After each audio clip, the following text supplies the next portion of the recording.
Hello दोस्तों, आज की ताज़ा खबर निकल के सामने आई है। राजस्थान उच्च न्यायालय जोधपुर की ओर से ये नोटिफिकेशन जारी किया गया है। इसके अंदर उन्होंने एक चतुर्थ श्रेणी भर्ती निकाली है, जो कि हाईकोर्ट के अंदर चपरासी का काम होता है, वो संभालने के लिए उन्होंने एक भर्ती निकाली है। आप यहाँ पे देख सकते हैं, यहाँ पे इन्होंने साफ साफ अक्षरों में लिखा है कि चतुर्थ श्रेणी कर्मचारी कार्यालय चपरासी या उसके समतुल्य ये भर्ती है जो इन्होंने निकाली, एक सीधी भर्ती के रूप में निकाली गई है। भर्ती की प्रक्रिया के नियम क्या है, उन्होंने बताया कि राजस्थान उच्च न्यायालय कर्मचारी चयन बोर्ड जो है वो 2002 के तहत ये भर्ती निकाली गई है। इस भर्ती में आगे क्या पदनाम आपने देख लिया, राजस्थान ये चतुर्थ श्रेणी कर्मचारी या चपरासी के समतुल्य है। और परिवीक्षाधीन अवधि या वेतनमान क्या दे रखा है उन्होंने, तो उन्होंने कहा चयनित अभ्यर्थी नियमानुसार 2 वर्ष की अवधि तक यानी 2 साल तक उन्हें प्रोबेशन पीरियड तक 12,400 रुपये एक फिक्स अमाउंट के रूप में उन्हें प्रति माह दी जाएगी, यानी हर महीने उनको 12,400 रुपये दिए जाएंगे। ये 2 साल तक दिया जाएगा और 2 साल के बाद उनकी बढ़ोतरी हो जाएगी। परिवीक्षा, अब इन्होंने नीचे और लिख रखा है, परिवीक्षा काल सफलतापूर्वक पूर्ण करने के पश्चात वेतन, यानी 2 साल आपने कंप्लीट कर दिया, उनके बाद में आपको क्या वेतन रहेगा, वो रहेगा पे मैट्रिक्स लेवल संख्या लेवल 01 होगा, चपरासी का लेवल 01 हो जाएगा। उसके अनुसार जो स्केल पे स्केल है वो 17,700 से 56,200 तक रहेगा, यानी इसका जो वेतन बढ़ाएगा उस टाइम 17,700 और उसके बाद आप जब रिटायर होने आएंगे तब तक आपका जो वेतन है वो हो जाएगा 56,200 रुपये तक चला जाएगा। अब इसका ऑनलाइन आवेदन की प्रक्रिया क्या रहेगी, ऑनलाइन आवेदन करने की जो प्रक्रिया है उसमें ये फॉर्म ऑनलाइन भरे जाएंगे।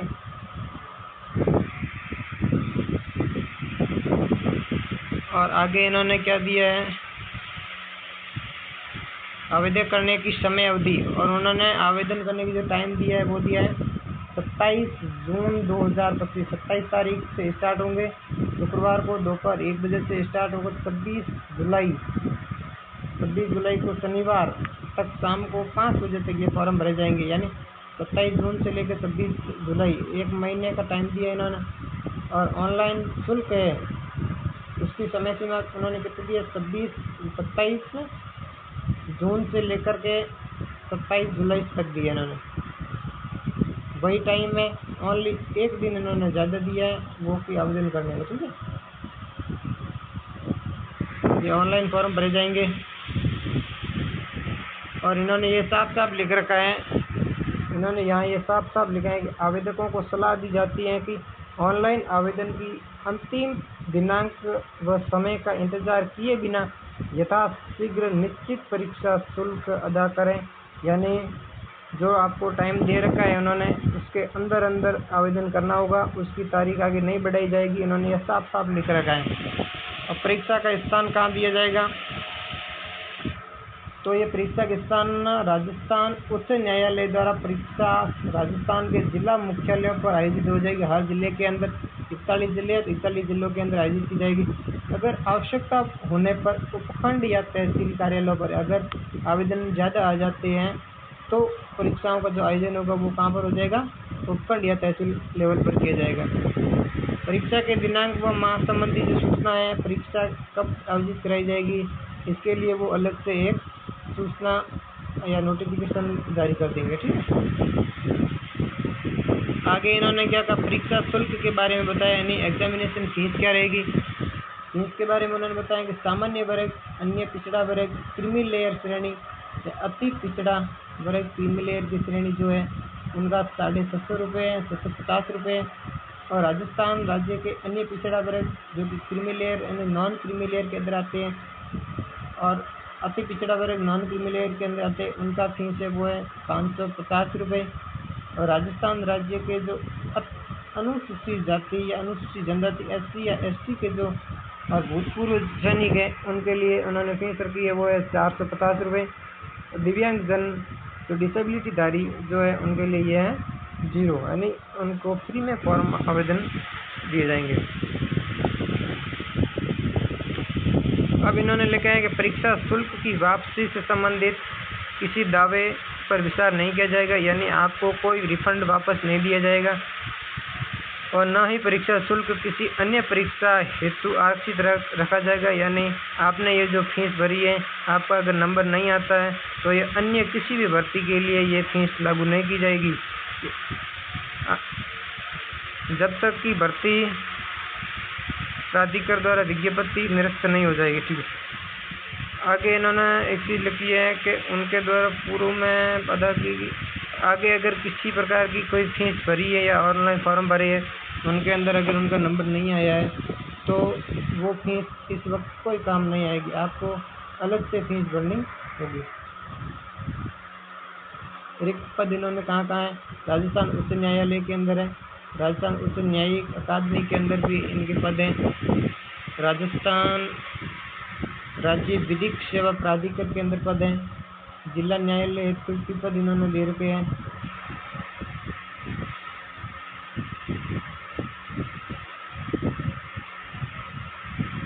आगे इन्होंने और भी कुछ दे रखे हैं सिलेबस के संबंधित है।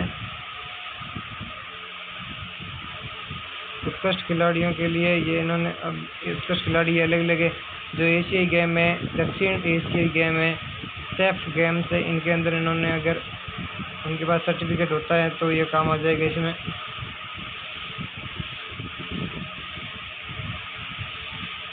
यहाँ पे इन्होंने कुछ खास नहीं दिया है। विभिन्न वर्गों के प्रमाण पत्रों के संबंध, यानी SC ST है या OBC है, उनको उनका प्रमाण पत्र होना ज़रूरी है उनके पास में।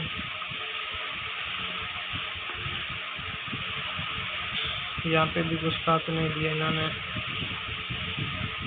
यहाँ पे इन्होंने न्यूनतम शैक्षिक योग्यता यानी आपको क्या क्वालिफिकेशन होनी चाहिए इसके बारे में इन्होंने बताया।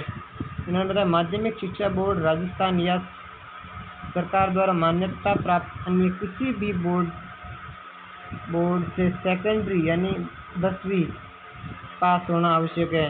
यानी न्यूनतम इन्होंने जो क्वालिफिकेशन दी है वो दी है 10वीं पास। और दूसरा इन्होंने बताया देवनागरी लिपि में लिखित हिंदी व्याकरण ज्ञान और राजस्थान की संस्कृति का उसको ज्ञान होना ज़रूरी है। और अगला 16वां पॉइंट इन्होंने दिया है शारीरिक उपयुक्तता यानी फिजिकल फिटनेस। आवेदक को मानसिक और शारीरिक रूप से स्वस्थ होना चाहिए और उसमें किसी भी प्रकार का ऐसा कोई मानसिक एवं शारीरिक नुक्स नहीं होना चाहिए जिससे सेवा के सदस्य के रूप में उसके कर्तव्यों का दक्षतापूर्वक पालन नहीं कर सके। ऐसा नहीं होना चाहिए कि बाधा आने में संभावना हो। आवेदक के स्वयं करने की स्थिति में उसे सरकार द्वारा इस प्रायोजन के लिए अधिसूचित किसी चिकित्सा प्राधिकार से आवश्यक प्रमाण पत्र प्रस्तुत करना होगा।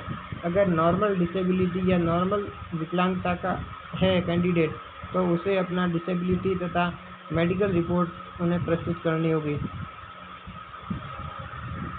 और 17वां पॉइंट उन्होंने राष्ट्रीयता के बारे में बताया, भारत का नागरिक होना चाहिए, नेपाल का भी नागरिक उन्होंने बताया कि हो सकता है, इसमें भूटान का प्रजाजन हो सकता है, परंतु प्रवर्ग ब व ग के संबंध में अभ्यर्थी वह व्यक्ति होगा जिसके पास या जिसके पक्ष में भारत सरकार द्वारा पात्रता का कोई प्रमाण पत्र दिया होना चाहिए। यानी जो नेपाल का हो चाहे भूटान का हो, उनके पास इंडिया गवर्नमेंट के द्वारा एक सर्टिफिकेट होना आवश्यक है। आयु सीमा के बारे में इन्होंने क्या बताया, सबसे मोस्ट इम्पोर्टेंट पॉइंट यही है कि विज्ञप्ति पद पर सीधी भर्ती का कोई अभ्यर्थी आवेदन की प्राप्ति के लिए नियत अंतिम तारीख के ठीक पश्चात आने वाली जनवरी के प्रथम दिन यानी 1 जनवरी 2026, याद रखना 1 जनवरी 2026 को 18 वर्ष की आयु प्राप्त किया हुआ हो, यानी 1 जनवरी 2026 तक उसकी आयु 18 वर्ष हो जानी चाहिए। वो व्यक्ति फॉर्म भरने के लिए एलिजिबल है तथा उसकी अधिकतम आयु है जो वो 40 वर्ष बताई गई है। अब इन्होंने बताया परंतु ऊपरी सीमा को इन्होंने छूट दे रखी है। अनुसूचित जाति और जनजाति के लिए इन्होंने 5 वर्ष की शिथिलता दी है। सामान्य वर्ग और आर्थिक रूप से पिछड़ा वर्ग की महिलाओं के अभ्यर्थियों के लिए 5 वर्ष की छूट दे रखी है।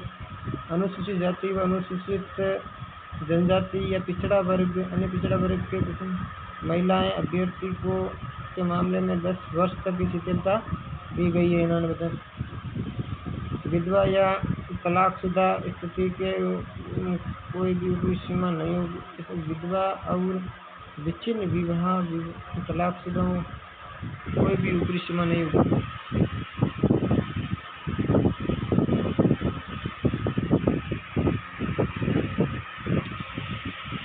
आगे इन्होंने सिलेबस के बारे में बताया। ये चरित्र प्रमाण पत्र आपको देना जरूरी हो जाएगा। नियुक्ति के लिए अर्हता है कि वो भारत का निवासी होना चाहिए और किसी प्रकार की कोई गलत आवेदन के फॉर्म में नहीं भरे होने चाहिए।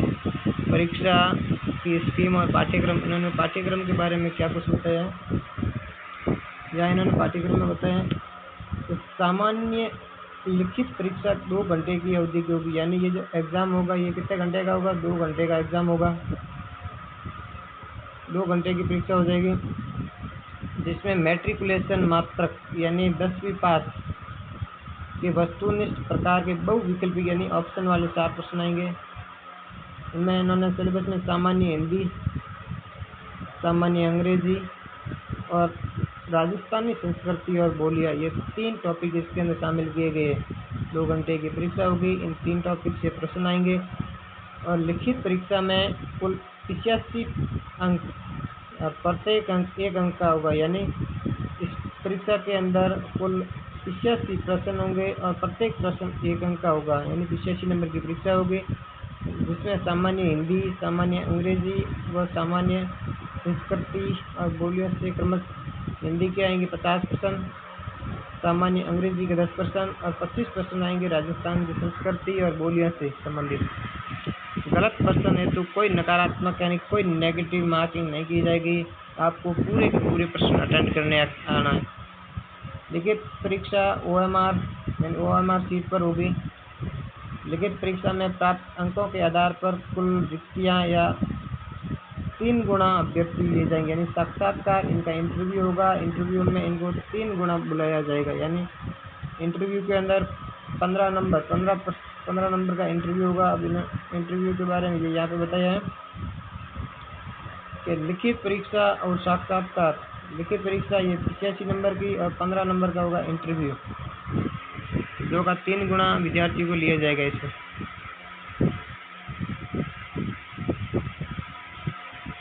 और इन्होंने आगे कुछ ये लिख रखा है, कोई साक्षात्कार में इन्होंने न्यूनतम अंक बताए हैं।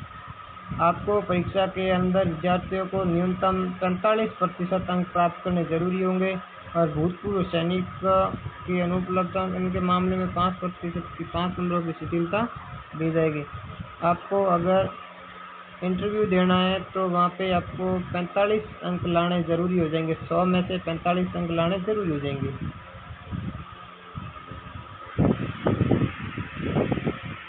आगे इन्होंने कुछ दिया नहीं है। तो दोस्तों ये एक नई भर्ती आ गई है। ये यहाँ पे दिया है प्रवेश पत्र जारी कर देंगे। डाक से कोई प्रवेश पत्र नहीं आएगा, ऑनलाइन जारी किया जाएगा। आपको अगर अनापत्ति पत्र लगाना है तो वो परीक्षा खत्म होने के बाद में लगा देना। इनमें महत्वपूर्ण अर्हता है यहाँ पे और कुछ खास नहीं दिया। उच्च न्यायालय के बारे में बताया है यहाँ पे परीक्षा, ये हेल्पलाइन नंबर और ये वेबसाइट दी है। इन्होंने वेबसाइट दी और कुछ नहीं दिया। तो दोस्तों एक नई भर्ती आ गई है, हाईकोर्ट चतुर्थ श्रेणी या चपरासी की भर्ती। इसमें कुल 5300 पदों पर ये भर्ती आई है। ये बहुत बड़ी भर्ती है। अब से तैयारी में लग जाओ और जुटे रहो तैयारी के अंदर। दोस्तों इस चैनल को लाइक और सब्सक्राइब ज़रूर करना। मिलते हैं अगली वीडियो के लिए, तब तक के लिए धन्यवाद।